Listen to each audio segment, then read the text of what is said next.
step in a giant force in battling this. And I want to thank you all for being here today. Today's theme is time. It's time because time is running out. It's time because it is urgent that we act now, not tomorrow, now. If we are going to build a movement, we need to hold on to hope. We need to hold on to the idea that we can change the world entirely in our lifetimes. There's nothing more important than conservation, because conservation is the preservation of human life on Earth. Thank you everyone for being part of the largest rally for climate change in Canada's history. Youth led rallies in 250 cities across Canada. Then, Canada killed their environmental policy. An environmental bill which passed through the House of Commons last spring has been abruptly killed in the Senate. It called for tough limits on greenhouse gas emissions, tougher than the Harper government's targets. It died in a snap vote.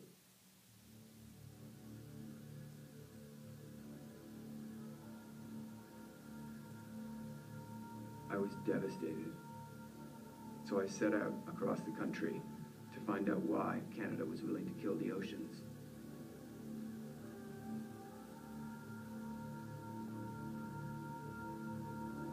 On climate change, we are really amongst the worst in the industrialized world. And every year, actually, there's evaluations that come out at these UN climate conferences that rank countries. And last year, Canada finished only ahead of Saudi Arabia. To me, the real question is, how much of wild nature, how much of nature do we want to convert into a factory for the human species? Because I do believe we could actually continue as a viable planet if we took over the whole thing. Canada has the biggest reserves of oil in the world, but it's not liquid. It's mixed with sand, dirt, and earth, making it intense and costly to extract. But with high oil prices, the tar sands become immensely profitable. The Alberta tar sands is the most environmentally destructive project of its kind on this planet. It is strip mining the boreal forests, which are nature's carbon sink, the way in which nature deals with carbon and stores carbon. It is generating 2 to 3 times as much greenhouse gas emissions and carbon emissions into the atmosphere as conventional oil does. And furthermore, we're polluting and contaminating one of the most precious freshwater systems to be found on the planet. And then on top of that, we are depleting the freshwater system simply because to produce that barrel of oil, it requires 2 to 5 barrels of water. What they're doing in the oil sands in Canada is they're taking the oil off the sand. They're cleaning the sand. This is not conventional crude where you can just tap a well. You have to cut down the forest, mine out the dirt, burn huge amounts of natural gas to create steam from fresh water to take the hydrocarbons out of this dirt. This whole process leaves behind huge lakes of toxic waste, and these tailings contain hydrocarbons, things like naphthenic acids, heavy metals. It's carcinogenic. It causes cancer. I mean, you can see these tailings lakes from space, and these tailings are leaking out. We're literally dying right now. Cancers are destroying our people in numbers that the Centers for Disease Control can't even explain it. How many people are dying as a result of the pollution? They don't care about people. And corporations, of course they don't care. Corporations not a person. They don't have thoughts and feelings. If people don't get their oil from Canada's oil sands, they're going to get them from somebody else's oil. There's 300 million vehicles in the United States that have to start tomorrow morning in order for civilization to continue. The area that we're talking about spans 140,000 square kilometers, so we're talking about an area that's bigger than England and Wales combined. It currently accounts for up to 40 million tons of CO2 emissions a year, which is bigger than entire countries. And when you come back to where our families live, where my family lives, and you see the firsthand destruction of the earth, you know, it's very intimately linked to the global crisis that we find ourselves in. When you look at the world, every economy in the world is built on growth.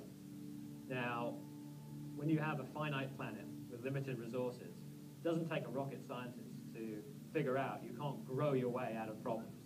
you're going to hit barriers. But if it doesn't change, it's hard to see how, as a species, ultimately we'll survive. If we stopped using fossil fuels, civilization would crash, and billions of people would die, and the environment would be completely destroyed by those who were still alive, trying to survive on this planet. During the recession, when countries and corporations were crumbling, Canada's thriving. Canada hopes to build pipelines to transport the oil out of Alberta, expanding the tar sands 20 times. This could bring in $300 billion over the next 25 years, and a great deal more for some of the biggest corporations in the world, which are designed to make profits. The problem is, destructive industries are enormously profitable.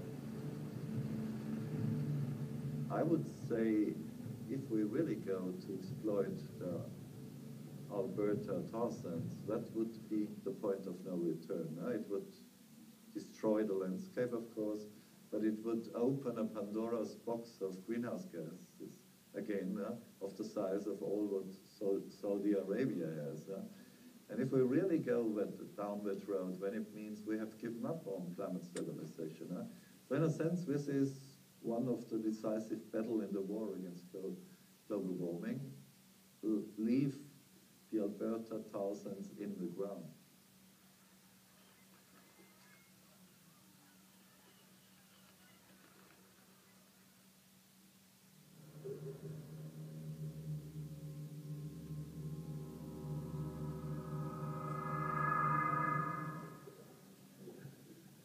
As rivers drain into the ocean, they carry our pollution out to sea, damaging ecosystems already compromised by overfishing, acidification, and ocean warming. With the ocean's large predators mostly gone, and increasing acidity making it difficult for anything that builds skeletons, jellyfish are thriving. Jellyfish are 700 million years old, have no brain, and thrive in changing environments and low oxygen.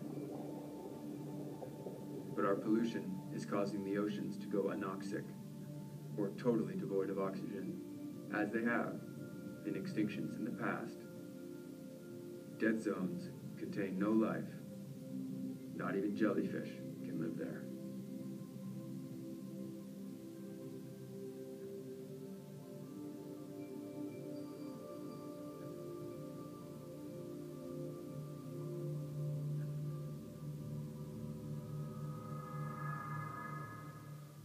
Along with emitting more carbon dioxide than any other single thing on Earth, the tar sands are also destroying the habitat of the Canadian lynx, whose life cycle could be a warning for our species.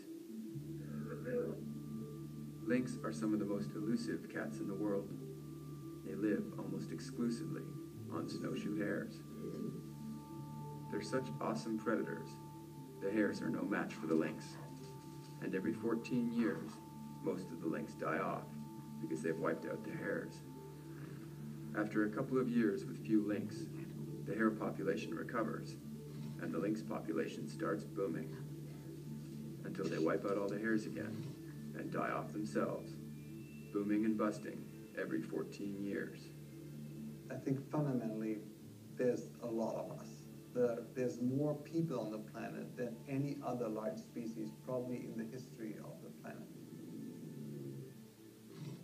We're going to increase from nearly 7 to probably around 9 billion by 2050. So there will be more mouths to feed. It's just a lot to bear.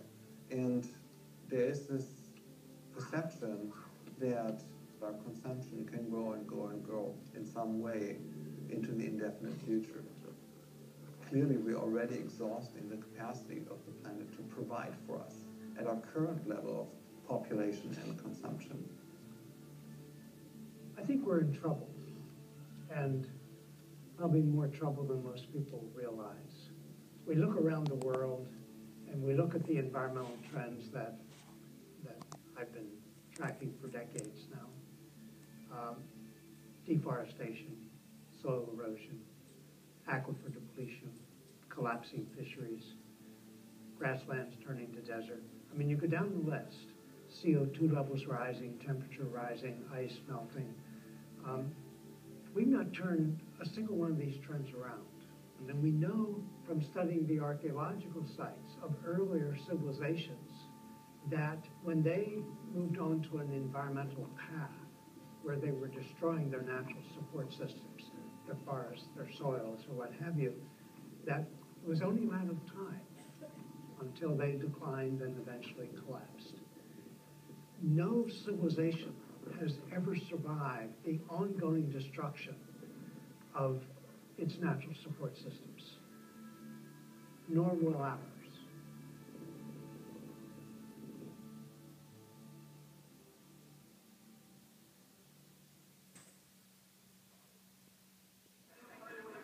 I joined the Canadian youth delegation to the UN Climate Conference in Cancun, Mexico. To shut the tar sands down and hold our government accountable for destroying the oceans, we're going to need international support. There's no massive conferences on acidification yet, so the stage for our fight for the future is COP16, the biggest environmental conference in the world. I would like to welcome all of you to Mexico and to Cancun and to the United Nations Climate Change Conference. Cancun can launch a new era in the pace of global action on climate change to keep humanity on track to a safer future. One of the things that appears to be coming along is significant improvement in our supplies of shale gas. We do not want the world which we will inherit from the decisions made by the UNFCCC to be characterized by the prioritization of profit over the rights, health, and security of future generations. Time is running out. It's not about negotiating. It's about trying to survive. We need large-scale action now. For us, it's a matter of life and death. We have to stop the vested interests of big oil, big coal, and big gas impeding progress towards a low-carbon society. That is our future. We are in the middle of the biggest battle, that we have ever seen in humanity. The battle that the world itself may change so drastically that human life may not be possible. What issue is bigger than this? And this is because unknowingly we have been polluting for so many years. And now that we know, we have to take the action. But we have to take the action in a way that is fair and just, so that the majority of the people in the world who are poor are not made to suffer even more. They did not pollute the world and they are suffering from the pollution. But we cannot afford to have a solution that says the rich will continue their lifestyles and the poor, you pay for it by not having development.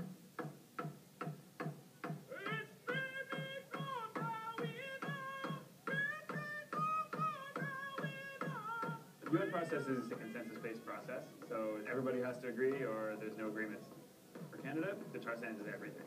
So their role here is to just sabotage negotiations, get in the way, to avoid ever having to do something about the tar sands. The tar sands are the fastest growing source of greenhouse gas emissions in Canada, and it's one of the biggest emitters of toxic contaminants in our traditional territories. That is why Canada is a climate laggard and a climate criminal. Hi, thank you very much.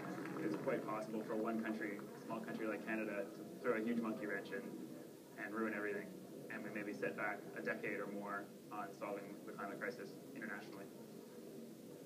What does it take to move people? What does it? What type of calamity has to happen? Because reason won't do it. Logic won't do it. It would have done it by now. Reason would have done it by now. Fairness won't do it. It would have been done by now. So what sort of calamity, what sort of disaster, what scale has to happen before someone says something's happening? Our worry is by the time that happens, it's too late for us.